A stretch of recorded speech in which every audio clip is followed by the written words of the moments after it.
4way 핸드쉐이크에 대해서 설명을 시작해 보겠습니다. 4way 핸드쉐이크는 TCP 통신을 이제 종료할 때 쓰이는 로직이고요.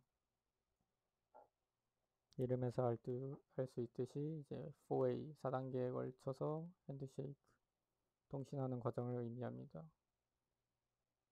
실제로 지금 1단계, 2단계, 3단계, 4단계로 이루어져 있는 모습이고요. 3way 핸드쉐이크와 달리 이제 FIN이라는 필드가 나옵니다. 이 필드의 뜻은 피니쉬에서 온 줄임말로 TCP 종료 요청을 할 때 사용되고 있습니다.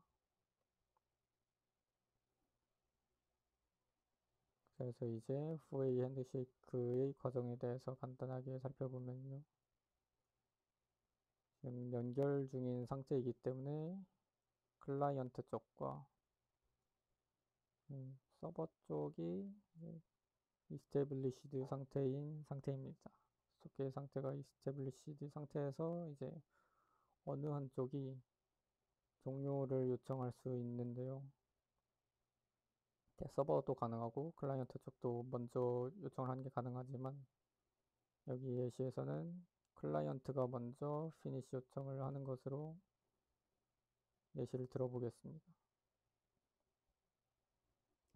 먼저 클라이언트 쪽에서 이제 TCP 통신을 끊기 위해서 피니시 요청을 이제 서버 쪽으로 보내게 됩니다.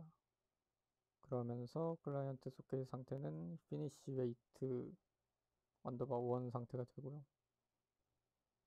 서버 측에서는 이 요청을 받고 알겠다, 에크 응답을 보내줍니다. 이것을 보냄과 동시에 이제 서버 쪽에서는 close wait 상태로 서버가 바뀌게 되고요.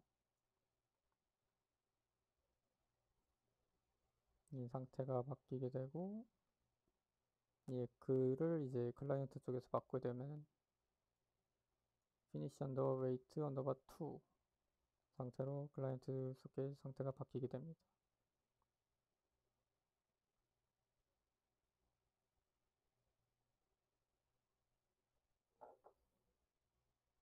이 단계까지 이제 걸치게 되면은 클라이언트는 이제 더 이상 데이터를 보내지 않는 상태가 되고요. 기술적으로는 보내는 게 가능하나 클라이언트 본인이 내가 통신을 그만할 거야 라고 먼저 요청을 했기 때문에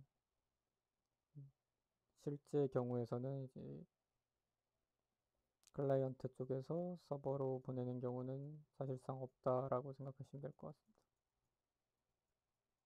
이렇게 1, 2단계로 클라이언트에서 서버로 가는 거는 통신이 이제 중단이 됐고요.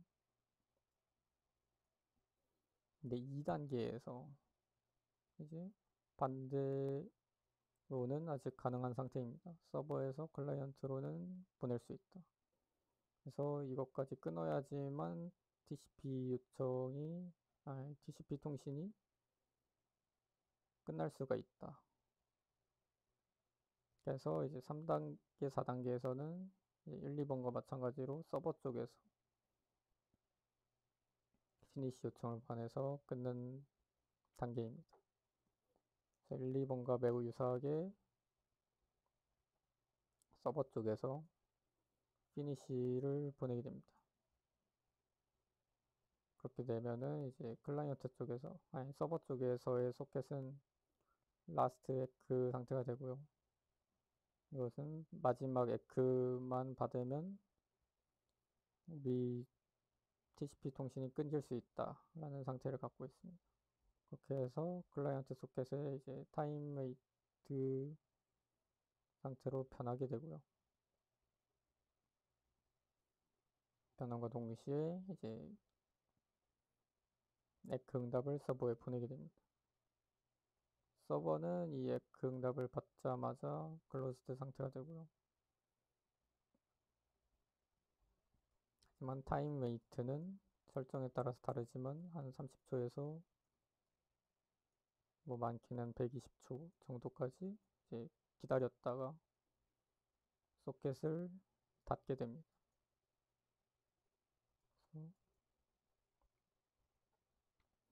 이렇게 되는 것이 TCP 통신 상태를 종료하는 4way 핸드쉐이크에 대한 로직이고요.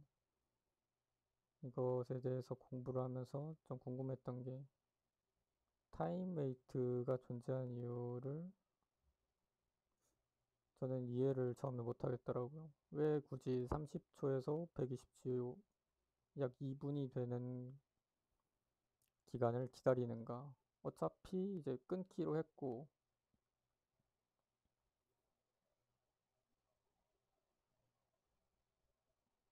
그냥 닫아버려도 상관없지 않을까 싶었는데,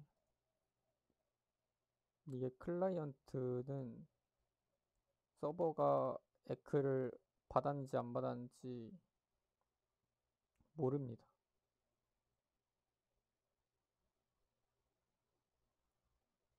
이 유예 기간 동안은 이제 내 글을 계속 보낼 수도 있고요. 그러면서 이제 네트워크 간의 장애가 일어날 수 있는 부분에 대한 안전장치다. 그래서 첫 번째는 이제 제시도 유예 기간이 있고요. 두 번째로는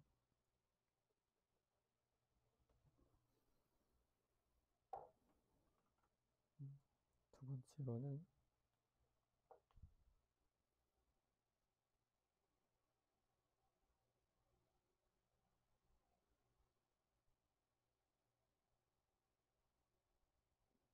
그 새로운 연결이 생길 수가 있어요. 지금 저희가 하고 있는 이제 통신을 올드라고 한다면 새로운 통신과 이제 옛날 통신이 섞이는 걸 방지할 수 있다. 혼선 방지. 왜냐, 일단 에크를 던졌는데 어떤 네트워크 사유 때문에 굉장히 늦게 갑니다. 근데 이제 여기서 3웨이 핸드쉐이크로 TCP 통신이 똑같은 IP, 똑같은 포트로 만들어져요. 그래가지고 제가 통신 종료 날렸던 것보다 서버에 먼저 도착해버립니다.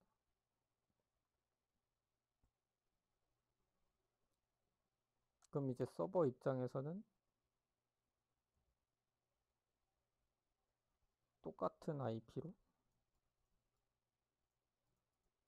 똑같은 포트 이렇게 가진 채로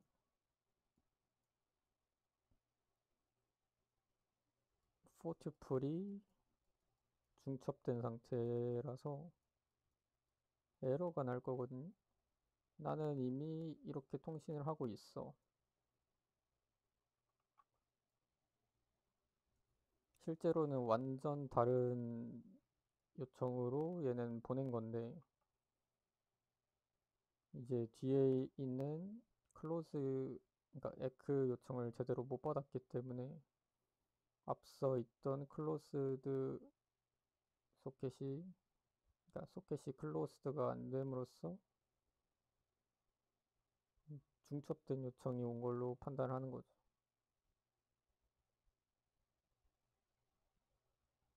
그러니까 뉴로 왔으나 올드에 대한 요청으로 인식을 할 수가 있고,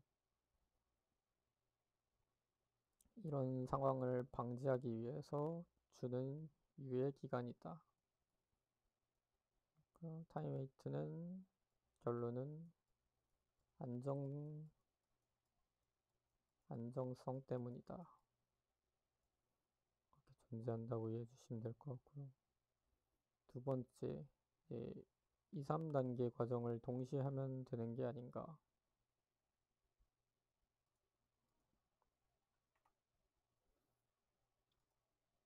이게 2, 3단계를 보면은 서버 쪽에서만 이제 두 번 날리거든요. 에크 날리고 이제 피니시 날립니다. 이게 근데 3웨이 핸드쉐이크에서는 이제 SYN 싱크로나이즈 플러스 에크 응답을 같이 하거든요. 3웨이 핸드쉐이크랑 비슷하게 4웨이 핸드쉐이크도 2, 3단계 그냥 같이 보내면 되는 거 아닌가 싶었는데, 일단 같이 보낸다는 게 두 가지 경우가 있을 수 있거든요. 첫 번째는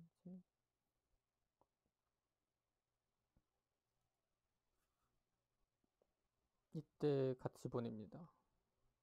그러니까 내가 핀 요청을 받자마자, 네, 이제 클라이언트 쪽에서 핀 요청을 받자마자 에크를 보내면서 이제 나는 핀 요청을 보낼 준비가 안 된 상태로 에크와 함께 피니시 요청을 같이 클라이언트한테 보내는 경우, 그렇게 되면은 이제 서버 쪽에서 보낼 데이터가 남았을 당시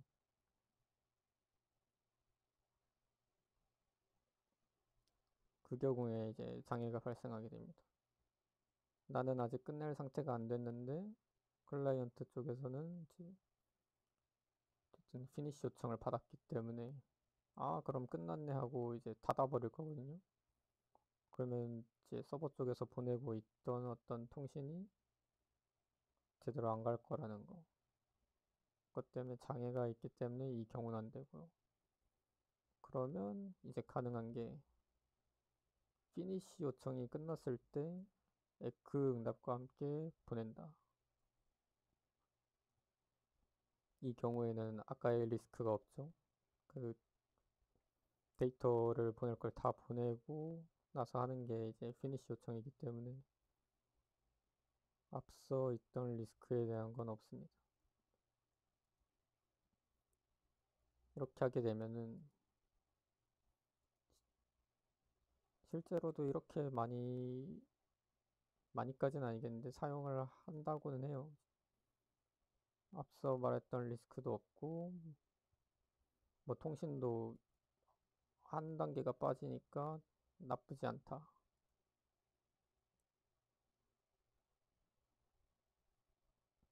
그럼에도 이제 RFC 권장으로 분리가 되어 있는 이유는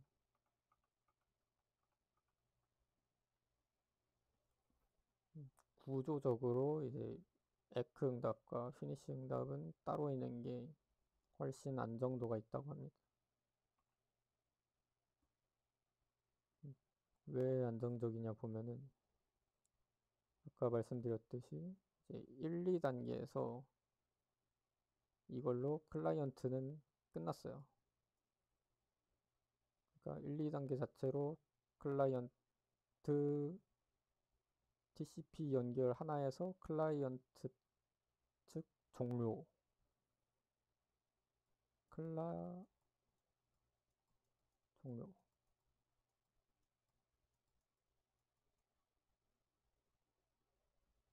이거까지 끊고 나서 3, 4단계에서 이제 서버 종료.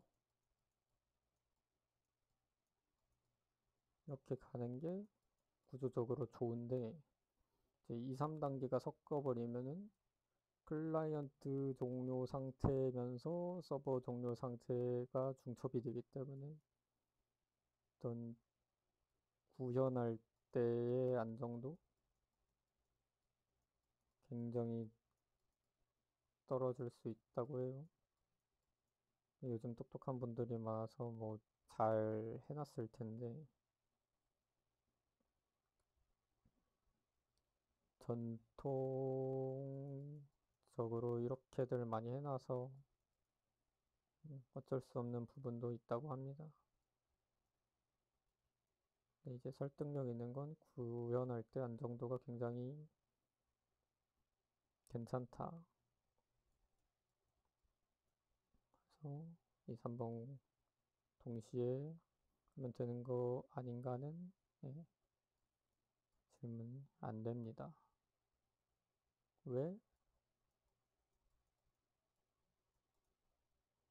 구조적 안정성을 위해.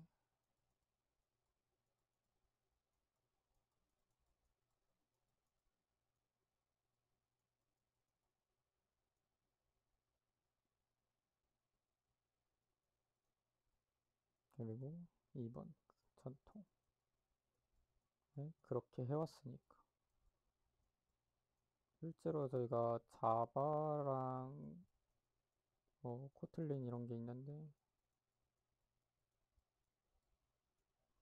이게 좋다고 했으니 이게 좀 옛날 거고 이게 좀 신식 기술이지만 코틀린으로 한 번에 막 자바를 대체하고 그러진 않았거든요. 왜? 이미 너무 많은 우리나라 프로그램들이 자바로 짜여져 있었기 때문에 이거 전부 다 코틀린으로 바꾼다? 한참 걸릴 거란 말이죠.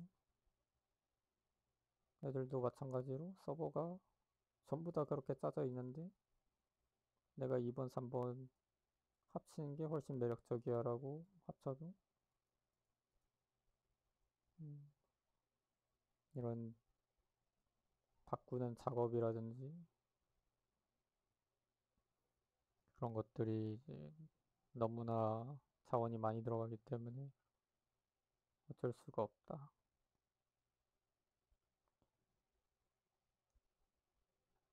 그래서 이렇게 4A 핸드쉐이크에 대해서 설명을 마치게 되었습니다.